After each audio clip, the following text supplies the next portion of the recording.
Hey guys, welcome back to another Toyota Tuesday.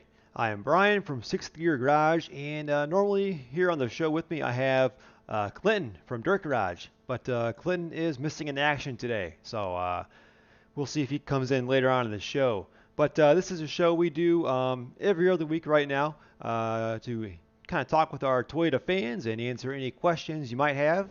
Also, if you want to get some pictures of your truck up live on the show, there is an email pinned at the top of the comments here. It's Toyota Tuesdays at gmail.com. Go ahead and send us some pictures of your Toyota, and we'll take a look at those live on the air. Also, another important announcement. I'll go over this a couple times later in the show as well, but we are planning on moving the show to its own dedicated channel. It'll be off of Sixth Gear Garage eventually. So that channel has been created, and there is a link in the pinned comment for that as well. So be sure to subscribe to that Toyota Tuesday channel, and that way, when we move it over, you won't miss any of the episodes. So thanks everybody for checking in. Let me know what's new, what kind of project you guys working on. Rowan, hey, thanks for checking in. How's it going, guys? I'll tell you what, I have not been working on too much lately, but I did get some more parts to restore my 1980. It actually happened because of this channel, because of this show. There was a guy, Michael, out in Oklahoma, West Oklahoma, way out there, and he said, "Hey, I've got a 1980 parts truck. It's mostly complete. You can have it for 350 bucks." I was like, "That's awesome." But how am I gonna, to rent a trailer and go drive all the way there in a Land Cruiser? Not really much of an option. Getting it shipped, probably not worth it.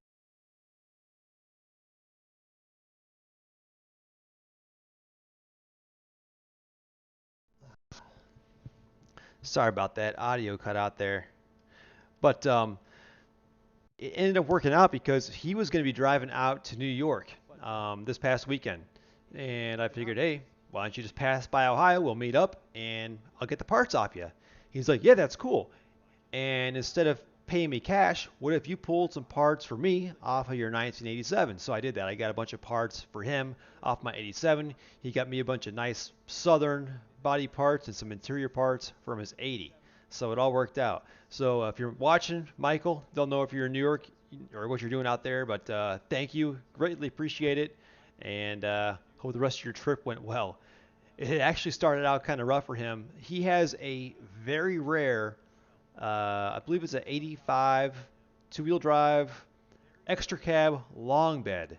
So normally you have your short wheelbase trucks, which is like I think 100 and what 6, 7 inches, and then you have your long wheelbase trucks, which are 112. The long wheelbase is either the extra cab that comes with a 6 foot bed, or the standard cab that comes with a 7 foot bed. But for a few years, I want to say maybe 3 years, maybe 85 through 88. Um, I don't think 84 has had it. Toyota made a two-wheel drive only, but it was the extra cab with the long bed. So it's 121-inch wheelbase. And they made them for the third gens too. I've seen it 89, so I know they made them past the second generation, but I'm not sure how long they made them. But it's a really cool truck. And the cool thing about it is the bed, even though it's a two-wheel drive, extended cab long bed, the bed has the four-wheel drive flares for the fenders. So it just gives it more of a tough, almost like a dually look sorta. But anyways, his truck died. It overheated 300 miles into his trip. He got some that Blue Devil stop leak stuff. Got him a little bit farther. Ended up having to like just camp out in some random tiny town along the way up here, and he ended up buying like a Chevy. He was gonna dolly it up to here to see if I wanted to buy it, but there were no dollies left at the U-Hauls there. Everybody like moved out and they never got them back. So I almost had the chance to buy a very rare uh, truck, but it didn't work out. Probably for the better. I need to focus on the projects that I've got. Um, but so yeah, that's what's new with me. He also gave me some really cool literature that came with the 1980, and we'll look at that in a little bit too. Um, I'm gonna check up the comments here. Jeff working on a rear diff front seal and crush sleeve this weekend on my 91. Nice. Yeah, be sure you have the service manual for that because those specs are very important to get correct. Um, let's see, Evan, how much of a lift would you need to fit 35s on an 88 pickup? I would say 4 inches is pretty safe. You will need to, I would say, cut or massage the front inner fenders, kind of like the back of the wheel well, almost like kind of like by the rocker panel area, because that will rub under full articulation, depending on your steering and all that. But if it's going to be driven off road, if it's going to be just a street truck, I think you'd be fine with a 4-inch lift. I've got a 4-inch body lift plus a 2-inch suspension. I'm sorry, 4-inch suspension lift and a 2-inch body lift on my 85. Just because that's the way it came. I'm not a fan of the body lifts, but it was already there. And I also had to have my inner fender area massaged quite a bit. The previous owner actually just like sawzalled it out, and there was a giant gaping hole there right into the rocker panel. So I went back and fiberglassed it over. But that's about the only place you're going to rub though, with 35s on that lift. Um, and that's assuming you don't want to like cut up the body. If you want to cut up the fenders, I mean, you could probably get by with just a 2-inch lift. Let's see. Rowan, which motor is better, 1KZ or 5L? Clinton, where are you, man? We need some tech on these newer engines here. You know me. I'm old school. I have never owned either one. I can't give you an honest opinion on that. So my apologies there. Fast lane, what's happening? Good seeing you again. Let's see, Thomas. He's got an 87 22R 4x4. The problem is the steering wheel. It's too hard. I assume you don't have power steering on that truck. Um, if so, it may be worth the upgrade. Let me know either way. Do you have power steering or not? Also, what's your tire size on there? Let's see here. Yeah, the fast lane you might be onto something. It has a leak somewhere in the steering system.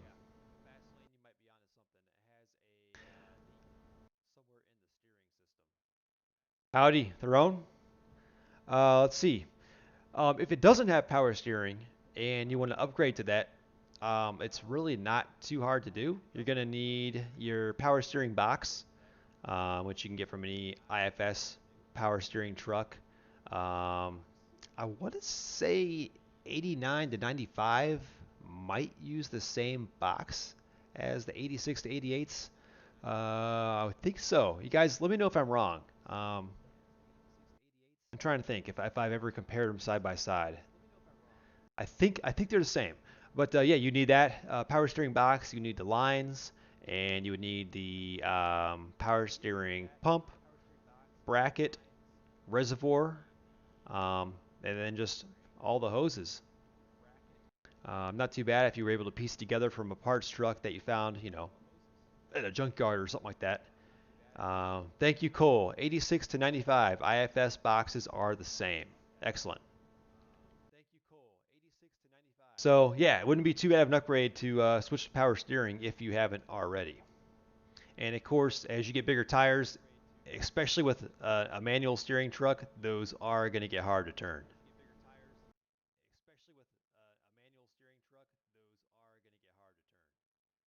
So, one more question here. What's the problem with a hard ticking sound in a motor? Is it the incetor? Incetor? I don't know what the not sure what that typo is there. Um, Hard ticking sound in a motor on at least a 22R or RE. It's probably the valves. They're just noisy. They're noisy motors. You could try, doing the valve adjustment, adjust the valve lash. Oh, injector. Um, Injectors can make some noise, although um, I'd bet on the valves first. The way you can do that though is get a long screwdriver, like a big one, big old thick one, maybe like a big old flathead, and you can actually put the metal end of it on the injector, each one, and kind of hold up to your ear like a stethoscope. Stethoscope, and you can actually kind of hear the ticking resonate, and you can kind of find out which one's making the noise through doing that. They make actual stethoscopes for automotive use, but the screwdriver is like a poor man's trick, if you will. So yeah, check that out for sure. And if the valve lash hasn't been adjusted recently, that could very well be it as well. Let's see here. Austin, do the dually 80s Toyota pickups have larger steering pumps? Maybe that would help. That's a good question. I don't know. Hmm. Yeah, I'm not sure. I wouldn't think they would. I know they've got a beefier, obviously rear end, leaf springs, all that stuff. I think even the sway bars might be bigger on them, but I don't know about the power steering pumps because they use the same, small, I think 14-inch front wheels that the normal two-wheel drives use. So they may or may not. Interesting. If someone knows, let us know. That'd be a good solution. Let's see. Jose says, did your 85 come with power steering from the factory? As far as I know, it did. It's a DLX model. I have seen DLX models without power steering, but that's something I don't know if the previous owner installed or not. So don't know for sure, but I think it did.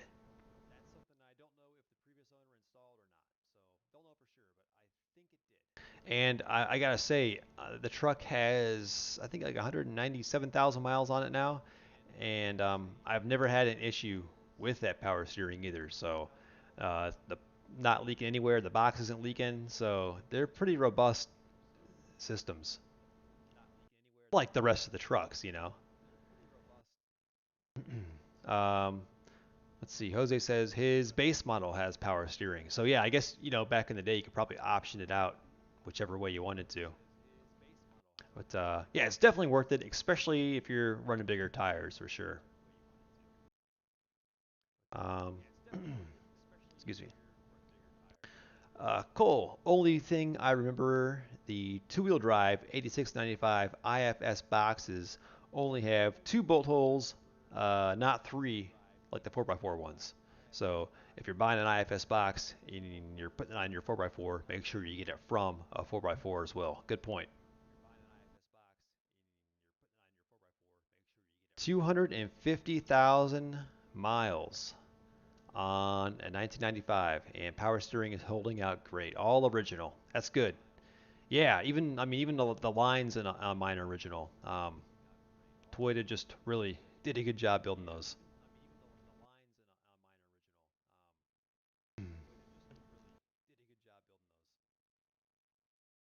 Uh, let's see. I just got an email here to show you guys. This is from Cole, who was with us tonight. I got this about a week ago. We'll jump over and check it out. This was a bring a trailer find.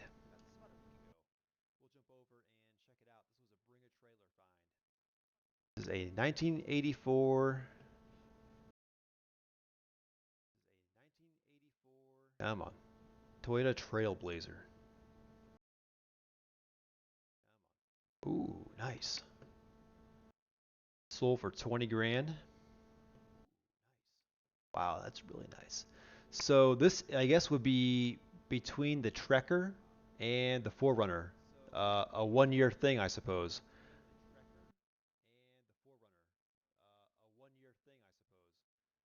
So let's see. It was produced in '83 and received a Trailblazer conversion. All right.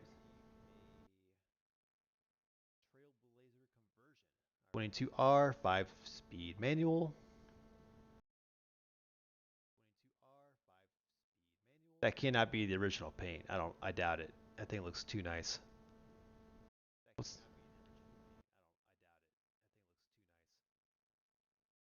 let's see here. Trying to see if they say or not.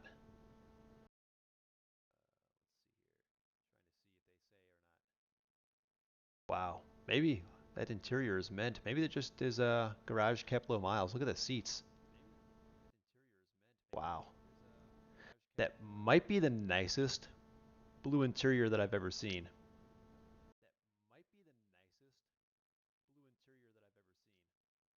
Okay. Just under 150,000 miles. So that is a very well cared for vehicle.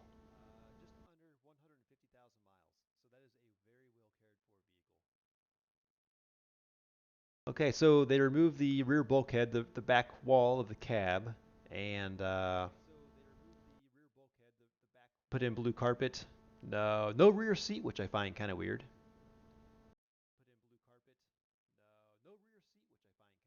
Wow, look at the frame. Look at the cross member. That is beautiful.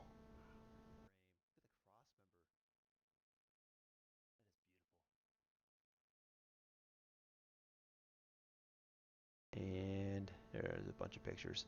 Yeah, that's nice. That is real nice. Original radio too. Wow, that's yeah. I'd say 20 grand's a fair deal on that one. I think they got a good deal. All original, mint condition. The mileage, 150,000 miles, doesn't even bug me on that because this thing is clean.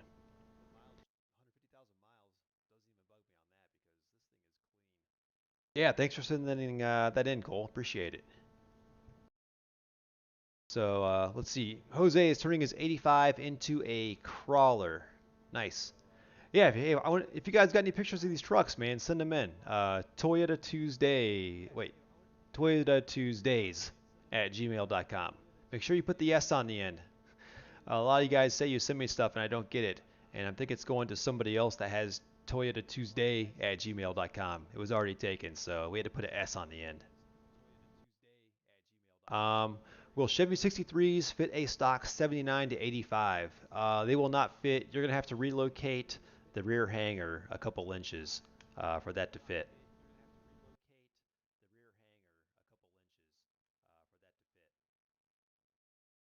Is it good to weld your Hilux diff? Um, it depends on your definition of good. Depends on what you're going to be using the truck for. If it's going to be a street-driven truck, I would absolutely advise against it.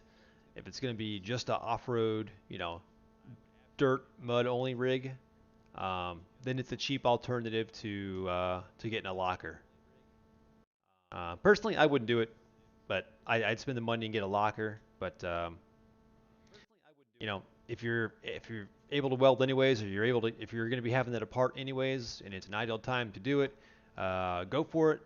Just make sure you got a good 240 welder and you're able to penetrate and get a good solid weld.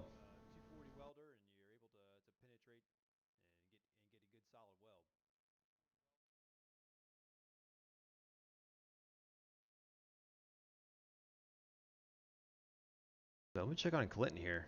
I have not heard from him. Let's see here. Nope, no Clinton. I think it's worse now that we're doing every other Tuesday because then it's like not only do you have to know what day it is, but you have to remember like what week is it? Are we on this week? Are we off this week? So I should probably hit him with a heads up before the show. Um, Question, Evan, good question. What gearing do I run and why? My truck has 529 gears, and I run that because that is the closest ratio to work with 35-inch tires to keep your speedometer as accurate as possible.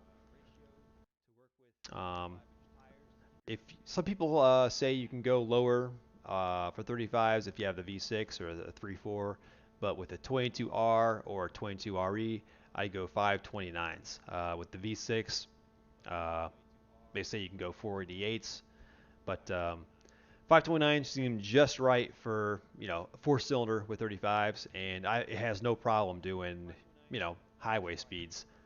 Going uphill and off the downshift sometimes into fourth, even if it's just like a really slight incline on the highway. But I mean, what do you expect for 30, what, 4-year-old four-cylinder engine. Let's see here. Can I put the stock rear leaf springs in the front axle? Absolutely, yes. That's the RUF or the rear up front swap. And as Fastlane said, you're on it tonight, Fastlane. You will get a 3-inch lift up front from that. So it's perfect way to reuse your rear leaves and save some money. How many years do you have your YouTube channel? Oh man, um, I th- I want to say like my first upload was probably I don't even know, man, 2007 maybe 2008. I never really used it as anything until about maybe I don't know 5 years ago. Yeah, maybe 5 or 6 years ago, I kind of started doing automotive how-tos and stuff like that on it. But it just kind of I just kind of used it for random clips for a long time and just stuff to link to share into forums. But I never really treated it as a channel until maybe what 5 6 years ago. Um, and then it didn't really blow up until I put I think I had maybe 1 or 2 thousand subs before I started doing my Toyota stuff, and then it really started snowballing, you know. And eh, here it is. I'm definitely invested in the Toyotas from here on out.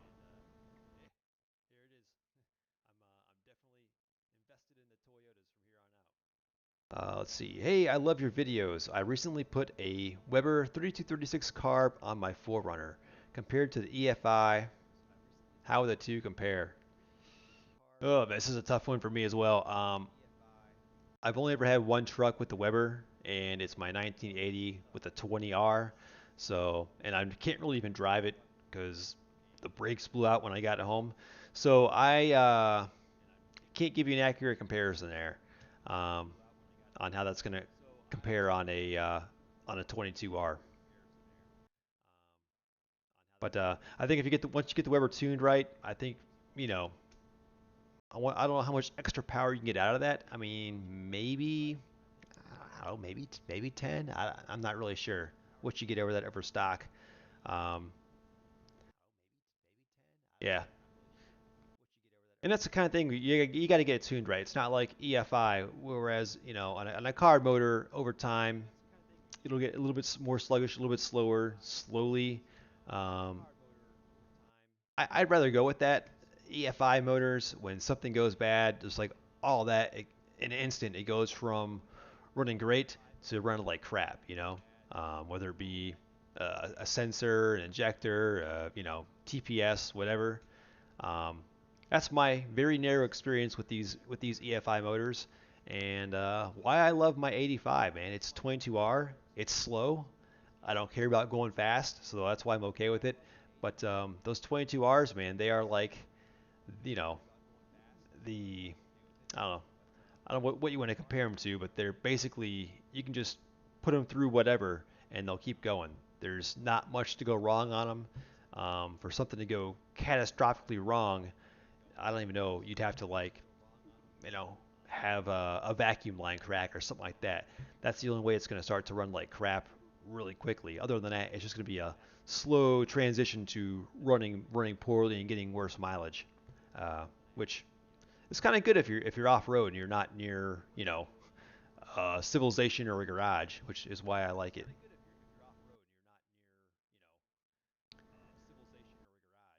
See here, should a should a lower my 85?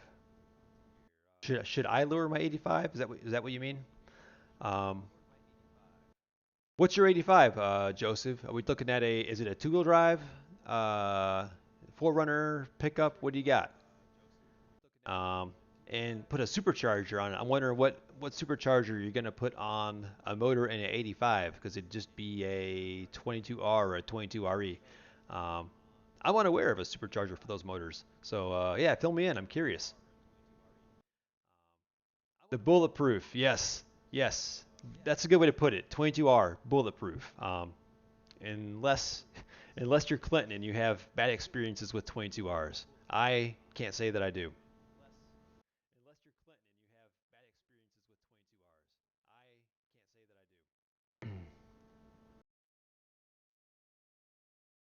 I'm trying to. In fact, I want to say every truck I've ever owned, 84 to 88, has been a four-cylinder. I've never had the 3.0 V6, except for that 89. And the 1989, we bought it just because it had the manual transmission, and it was a 3.0 V6. We didn't even expect the 3.0 V6 to be any good. We figured the truck got parked under the trees and sat for 5 years because uh, the head gasket was bad on it. Turns out that thing runs great. Runs better than any of my four cylinders. It's just real peppy. There's a lot of snap to it too. Likes to rev. Um, so I will say my opinion of the V6 is changing. We'll see how it does over time though. Once we get it swapped into the Honda, the Gambler 500 car.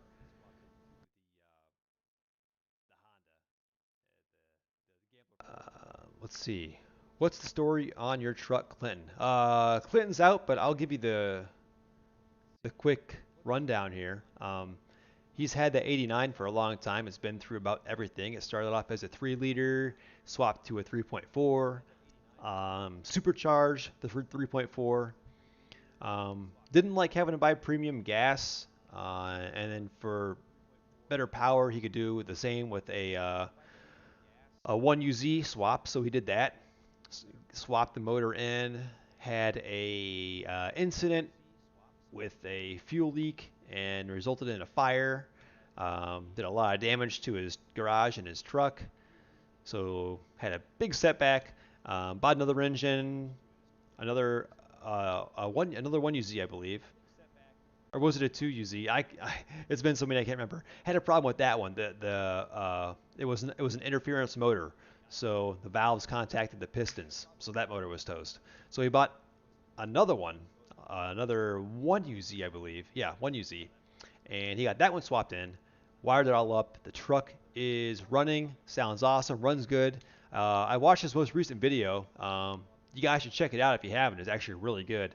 And he says it's getting a little bit hot, um, running a little bit hot, going up hills and stuff like that. Not overheating, but getting up there in the range. So he's going to take a look at that next. And of course, he broke he broke his right or his left Burfield on that trip. That dude's hard on axles, man. But no, check out the video. It's good. Check out his channel. Um, the fast lane. Let's see. Update on the 85. Uh, Nothing really. Um, I haven't been doing too much because it's leaking everything. It's leaking oil. It's leaking coolant. It's leaking gear oil. It's not leaking gas, so that's good. But I did buy. I ordered the kit, the front knuckle rebuild kit from Cruiser Outfitters. So that will be happening this summer. I'm gonna rebuild the front axles on that. Um, it's gonna be similar to the Land Cruiser one that I did, the 80 series axle rebuild. But this one, I'm not gonna have to replace the Burfields, so it should be a little bit easier. It's definitely a lot cheaper. Those Burfields aren't cheap. So the whole kit for my truck, what was it? I think it wasn't even 200 bucks. It was like 170, 180 bucks or something like that. And that's every seal you need to do the whole job. So that will be a future video. So I know you guys like the Toyota maintenance stuff. Um,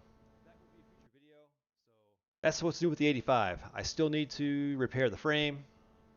Let's see what else. And eventually, this is probably going to get pushed back another year, just because I got too many projects, man.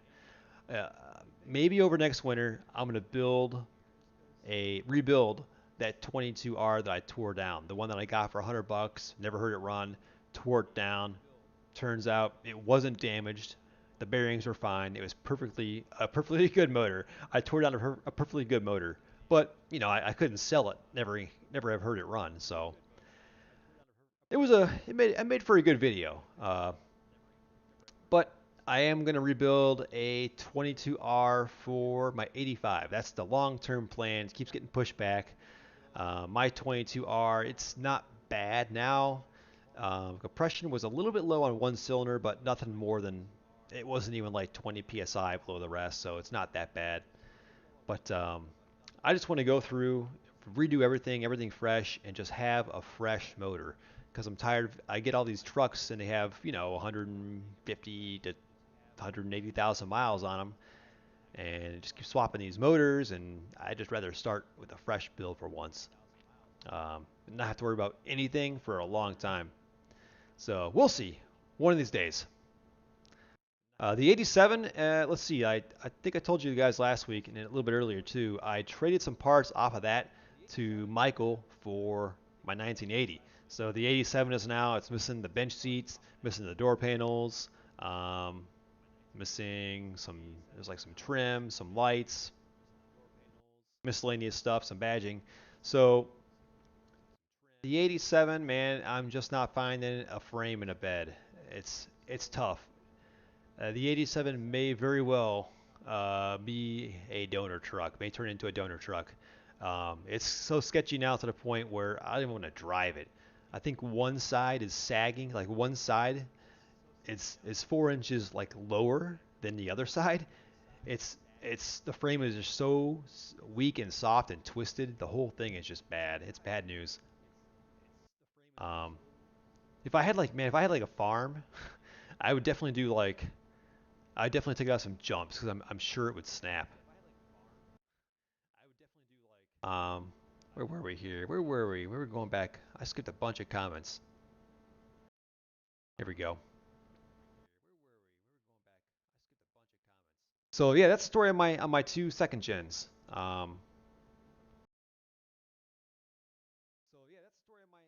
99 Forerunner, Bryce. So you sold it. Did you get a good deal on it? Because those are going up in value already. Hard to believe. Low mileage, clean third gen Forerunners are already going up in value.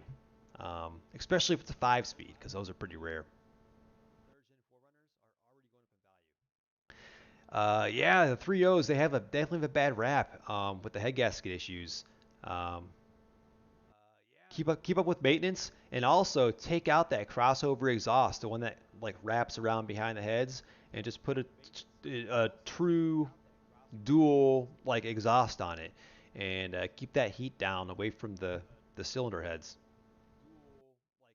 And that's the first thing we did, by the way, when we pulled that motor out to put into the Gambler 500 Honda, was we bought a cheap, just eBay, I think it was like 150 bucks, stainless dual exhaust. Uh, just because we don't want to, I know it's a Gambler car, but we don't want to take our chances.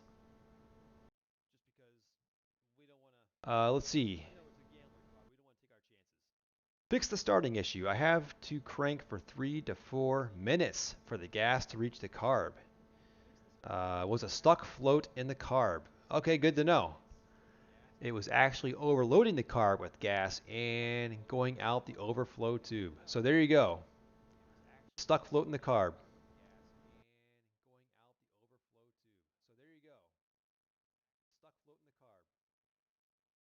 Um, see, Sterling says, I dropped a screwdriver tip down the oil galley on my 22R when I was adjusting the valves. So these things are definitely bulletproof. That tip is still in the oil pan somewhere. Oh, man, consider yourself lucky.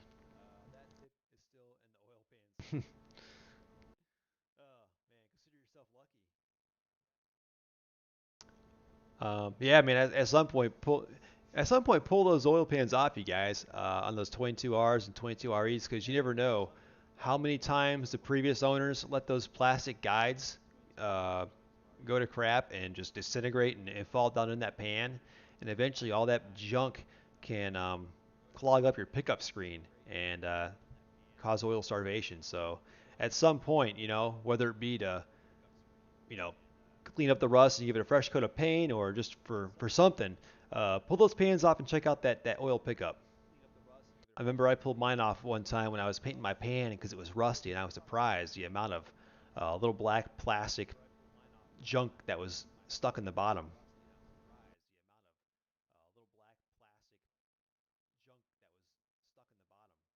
Let's see.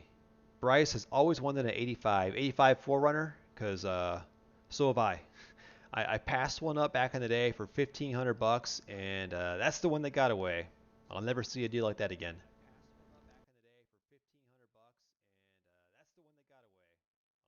See, have any of you people been to a crawling trail here in Central California called Bald Mountain? All right, any West Coast guys? You guys been to Bald Mountain?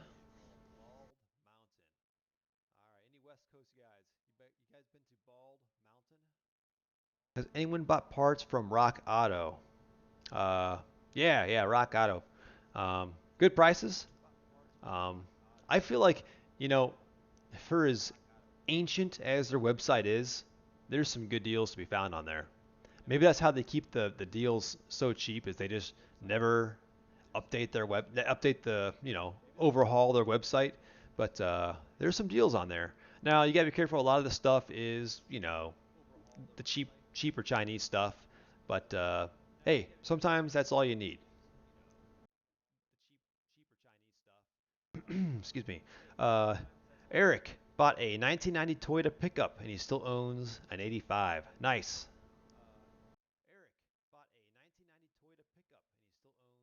Yeah. Uh, let's see. The stuck float in the car was on an 8622R, and you asked about switching to electronic fuel pump. Yeah, and we definitely said no. Yeah, you can't. Yeah, don't. I would say no because that's more of a band-aid fix than solving the actual problem. So I'm glad you got it worked out though. You found the actual problem and fixed it. So kudos to you, man. And thanks for sharing too because I was kind of stumped as well. I was wondering what was going on. So that always helps us with a similar situation we might have. Let's see, Eric, are those LCE crankcase scrapers any good? Can't speak from experience on that. Has anybody used the LCE oil scrapers? Let us know. Yeah, Sterling, you summed it up. Rock Auto was awesome. Just don't buy anything from the economy section and you'll be good.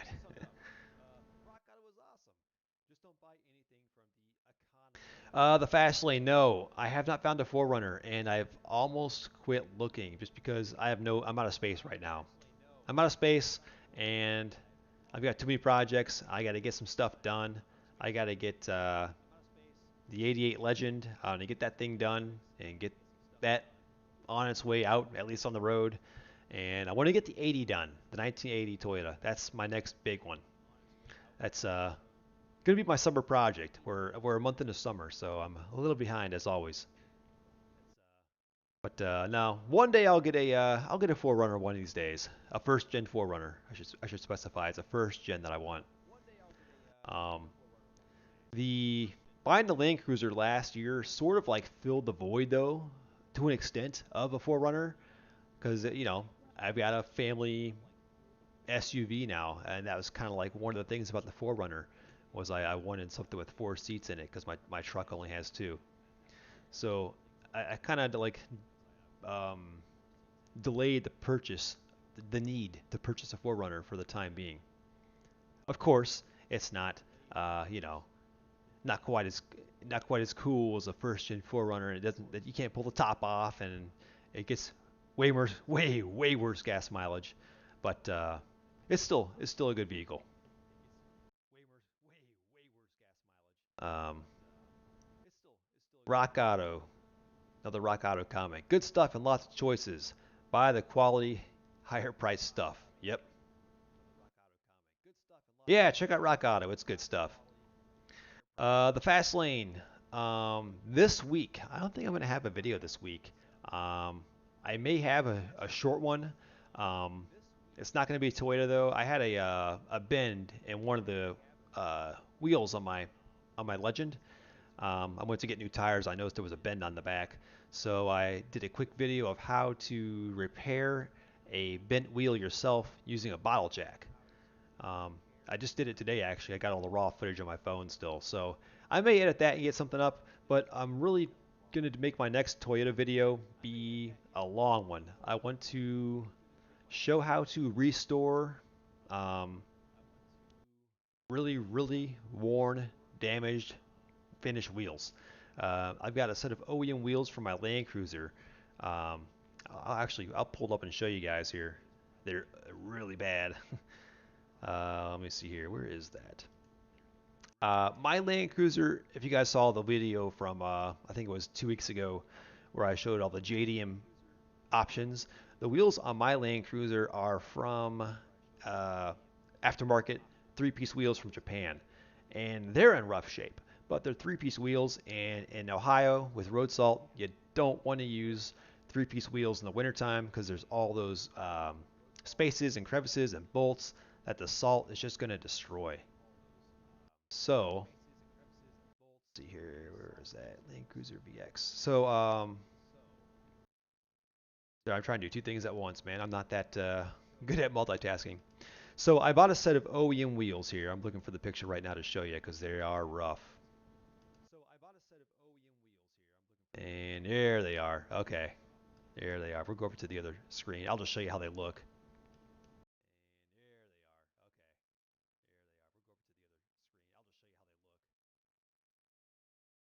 All right. Oh wait, my bad. That's okay. These are the ones that are on there now. And you can see with the three-piece wheel, obviously you've got spaces for salt to sit in there and hide. Salt will sit around the edges of these fasteners, these bolts, and hide there and cause corrosion. Not to mention, they've not been maintained to begin with, so they need sanded down completely and repolished. So I want to get these off the truck. These tires, these Dynapro AT2s, they're good. They were brand new when I bought the truck, the Land Cruiser.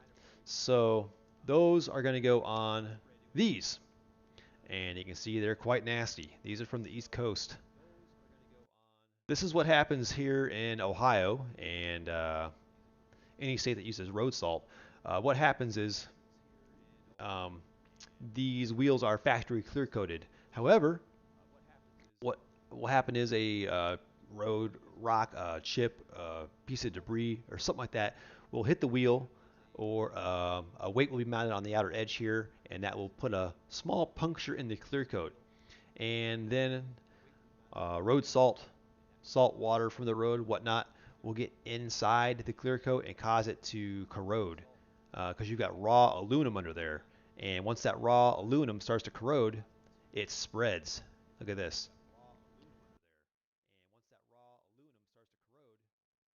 It just gets uglier and uglier, and there's no easy fix. You have to strip the entire wheel down. You got to use an aircraft remover, get all the clear off, and there is with a flash. You can see it's really bad. And then you got to sand the whole thing down and basically start from scratch. So that's what I have to do. I got to get it done this year. I don't want to put those three-piece wheels through another Ohio winter. So this will be one of my next big projects for a future video, and I think they'll look good on the Land Cruiser too. That one's not that bad, but yeah, I got a full set of five, so it's gonna be a long one. I did this once with a set of oh man, I should find that. Show you that. I did this once with a set of wheels from a Honda Civic HX.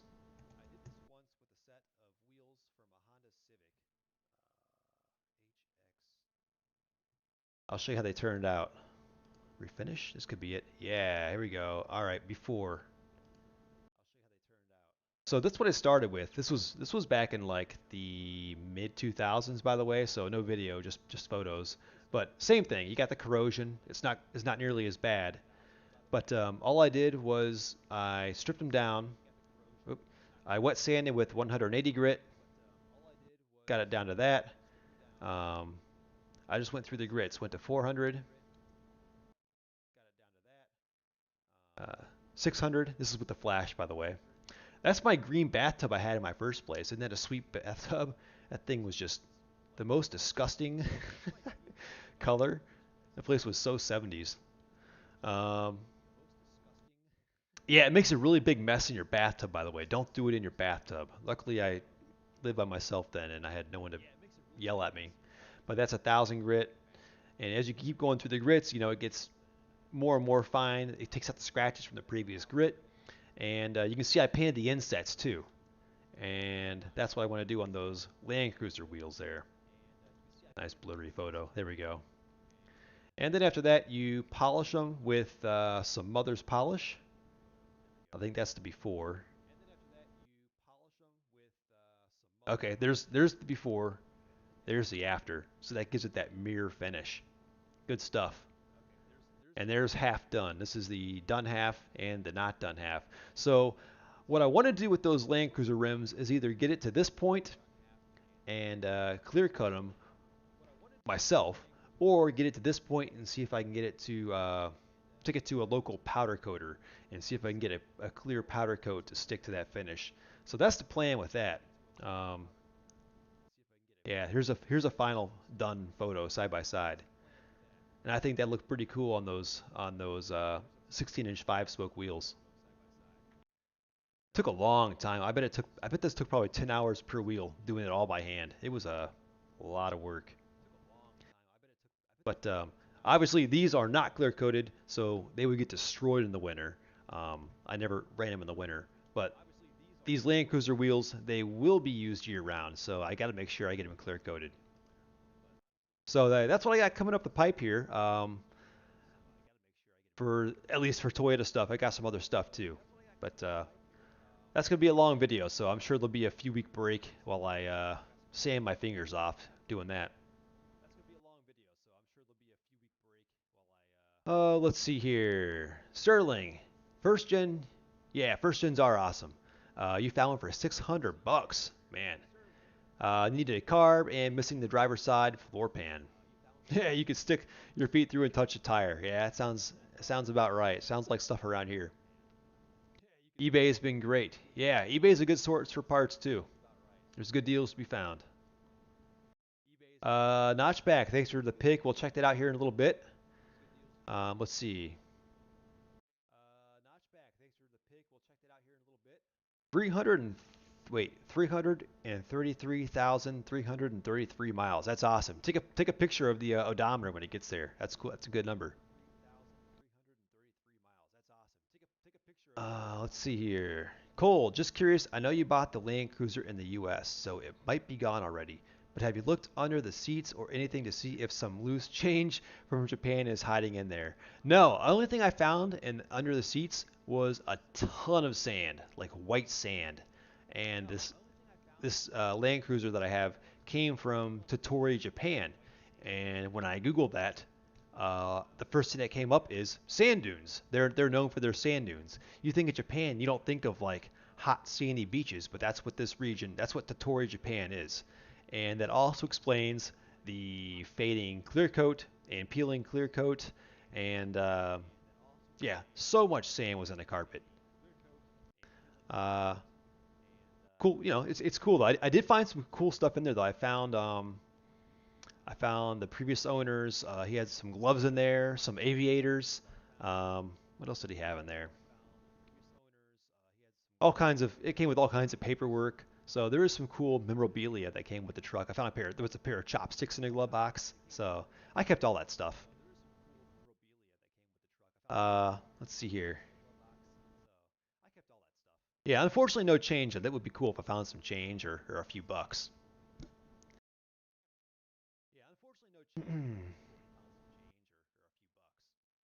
Yeah, 670 fast CRF. I thought about sandblasting it, especially the backs, because the backs are so nasty. But if I can find someone local to do it, I've got a little sandblasting cabinet, but the wheel barely fits, and there's no room to work and move around in there. So I probably wouldn't waste my time doing it. Um, That'd be ideal though. That'd be a good start. Would be to sandblast it. Only thing is though, if you sandblast, you're gonna do some extra sanding because you're gonna actually pit the surface more. So I may have the rear of the wheel sandblasted, but not the faces. The faces, even though they're corroded, I think I'd still start with 180 grit sandpaper and just sand it down that way. Otherwise, you might be sanding even more with that pitted surface. Unless you get like maybe a walnut, blast it with walnut shells or something like that. That might be the way to go with it. Let's see here. Yeah, the salt is that it is nasty though for sure. When are you going to start posting a video of the 80? I just did one. The most recent upload is of the 80, all about the 80. So check that out if you haven't.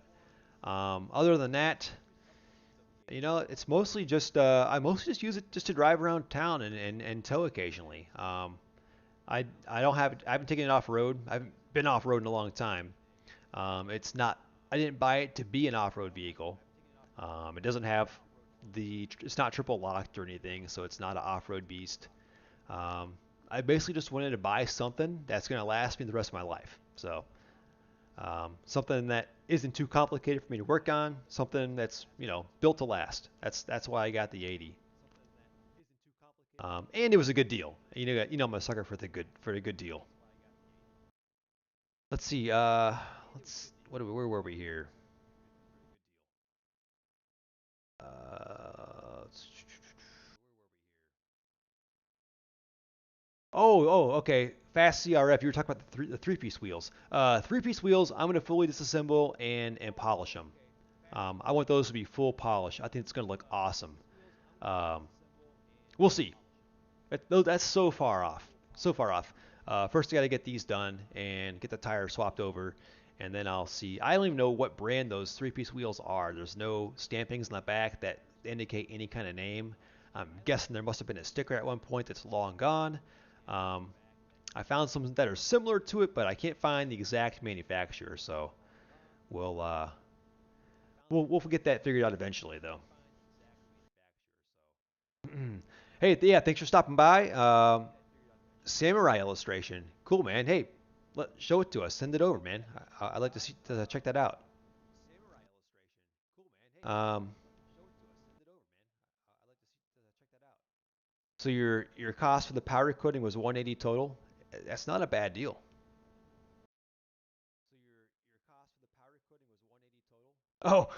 It's like the Ninja Samurai, not the vehicle.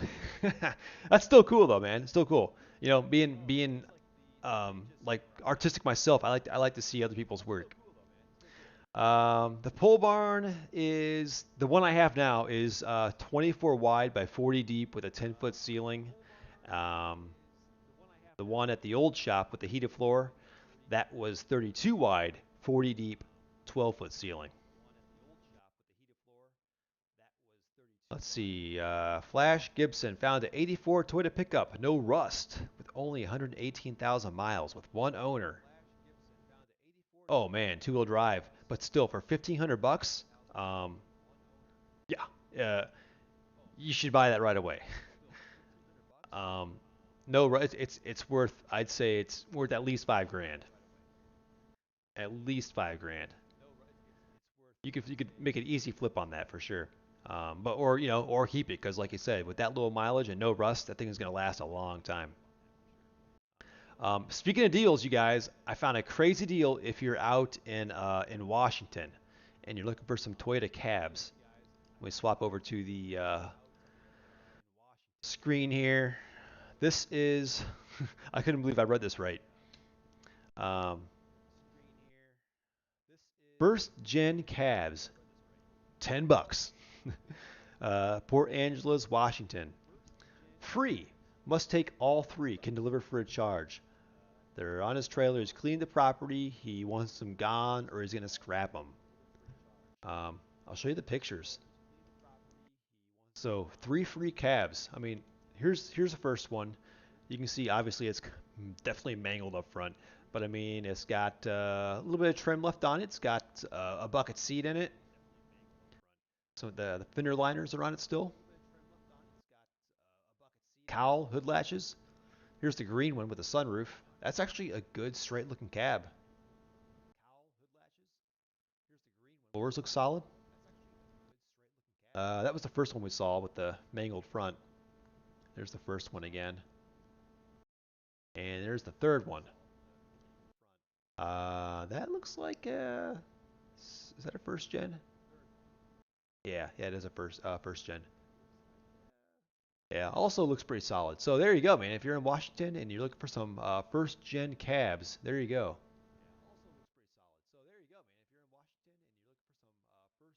It's on Marketplace. Trenton Michael Mason. So don't know the dude, but hey, that's a good deal. So questions. Okay, here we go. Any tire size recommendation for a 1991 two-wheel drive pickup? I'd say just, I mean, unless you're like going with the aftermarket wheel, just go with the stock size. Let's see here. Oh yeah, email. I got a few. Let's check those out. All right, Bryce, 85 pickup for sale. Come on. Very slow loading. There we go. 10,000 bucks. 173,000 miles. Excellent condition. New 22 RE.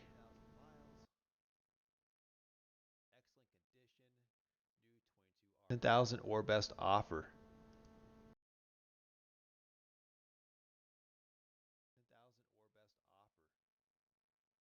Ooh, extra cab too. That is clean. That is real nice. I don't think the dude's gonna have that problem, any problem getting 10 grand for this truck. Rust-free bed. Very nice. Very nice. Let's see. 89. Looking for someone in Georgia who is reputable. Want to get a 3-4 swap done on this. Ooh, that's nice. Very clean. Original paint, original graphics. So you got some of the Toyota clear coat fade there. Sunroof. Nice. I like those directional wheels, man. I tell you what, 90s, I've always been into 90s wheels. People hated them for a long time, and they're finally starting to like actually become sort of collectible. I've seen prices on eBay going up, and I've always wanted a set of these directional wheels. I just think those are so cool. They just look so proper on these second gen trucks. Let's see here.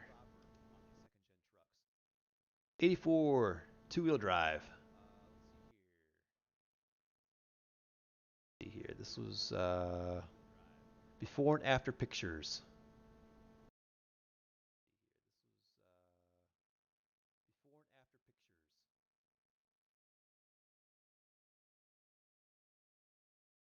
Nice. You know, that's a good idea, man. Practice some stripes before you repaint it. Not a bad idea. Looks good, man. I like the color. Yeah. Now, you guys, this is keep in mind this is a two-wheel drive truck, and at first glance, besides the five lug, it almost looks like a four-wheel drive. You got the wider four-wheel drive bed on there. Yeah. I'm wondering, is this original? Is this factory? This side molding here? Because I've seen that on a few trucks, but not very many.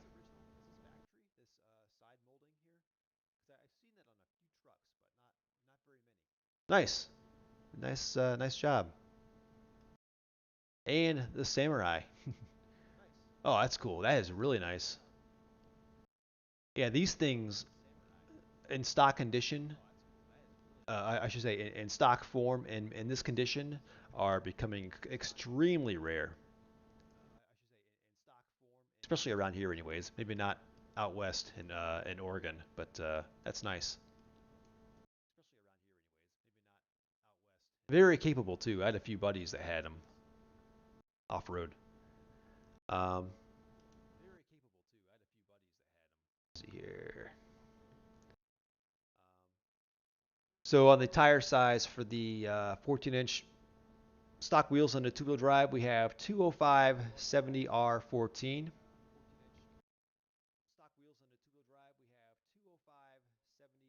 And let's see. Yeah, yeah, I do. I'm more of a.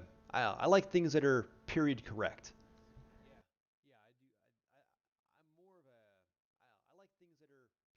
I'm not a purist, but if it you know, I hate seeing like brand new wheels on an old vehicle. That just kind of throws me off.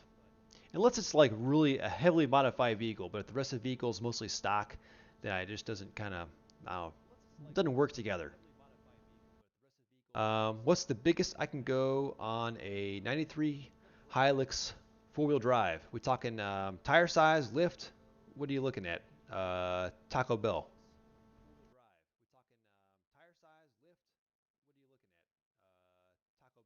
Oh, it's already 10 o'clock. Um, we'll head out here in a second, but I want to show you this. Michael gave me this original owner's manual with the parts for the 1980. Here, let me go full screen, since we don't have Clinton here tonight. There we go, so you guys can see this. Of course, it came with, you guys have all seen these, but every page inside is mint. It has never been wet or water stained, or there's no grease marks on it. And those aren't extremely uncommon, but it also came with this, the the uh, the care guide. And there's some cool stuff in here that I wanted to kind of show you guys. Let me let me throw some light on this here. Story time, folks. um, it's got all the Toyota models from 1980. It's got the Land Cruiser down there in the corner over here. All the Celicas. Surprisingly, no pickup, but oh wait, no, they do a four-wheel drive right there. But there's some cool stuff in this book that I had never knew. For example,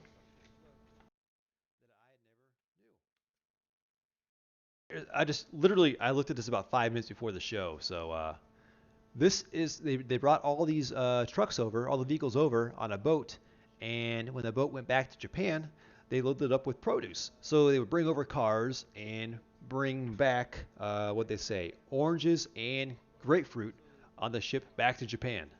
So they literally traded cars for food. Let's see, there's a couple other cool things in here. Um, when was the last time you saw a $500 bill poking out of the wallet there?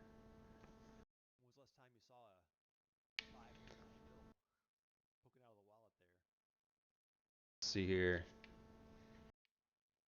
Yeah, here's some optional goodies here from back in the day.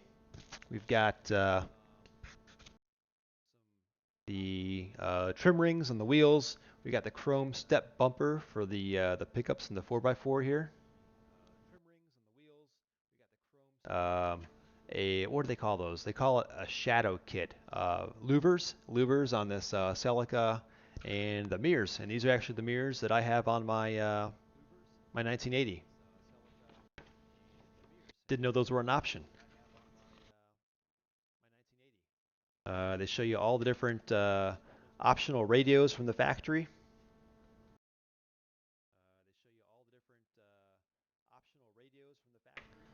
And let's see here.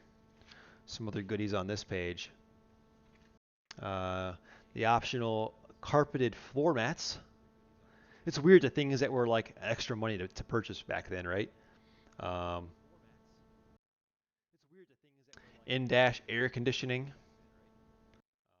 genuine Toyota maintenance parts, touch-up paint, um, fog lights, and a optional winch, roof rack, block heaters, trunk rack. This would be pretty cool on the Celica Tiara band. Never saw that before.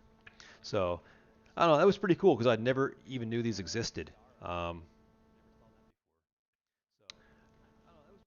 you could buy owner's manuals and like shop manuals.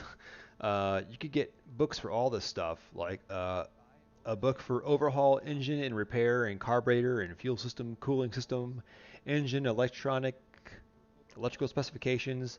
Um, they were like $8. $8. You can get a factory manual for all that for $8. So yeah, pretty cool. But let me get back to the chat here, and we'll wrap this up because we are over an hour here. Um, so biggest tires on the 93 four-wheel drive. Yeah, I mean, are you gonna be? How hard are you gonna be driving this thing? Um, Now, let's see. You said Hilux. So you are in the part of the world where they still had the solid axle, I assume. So you'll be able to get a little bit more durability out of that. I would say on stock solid axle, 35 is probably safe. You go past 35, um, you run the chance of breaking a burr field or two. Even on 35s, if you're aggressive, you'll break stuff, especially if you're locked. So it depends on a lot of variables. As far as what size you can fit, it all depends on your lift. You can get a 35-inch tire with a 4-inch lift and only have to cut the very back of your fender and the wheel well opening there. And we talked about that in the start of the show too. You can always rewind and check out all the details. Let's see.